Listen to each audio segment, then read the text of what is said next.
بنی اسرائیل نے خدا کے کلام کی نافرمانی پر اصرار کیا اور مصر چلے گئے۔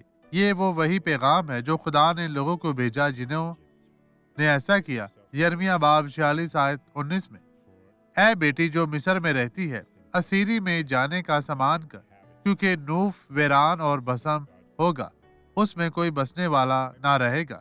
اور یہ سب سے بہتر طریقہ ہے کہ خدا انہیں دے سکتا ہے، اور وہ سوچتا تھا کہ یہ سب ٹھیک نہیں، اور یہ کہ مصر میں کچھ بھی نہیں برا ہوا تھا، اور وہ یہودا کے لوگ تھے، اور یہودا کے لوگوں کے بارے میں کیا ہے، وہ سب اوپر سے گزر گئے۔ خدا نے پہلے ہی آپ کے دل سے بات کی ہے، باپ میں اس شخص کو برکت دیتا ہوں تو ان تمام لوگوں کو برکت دے۔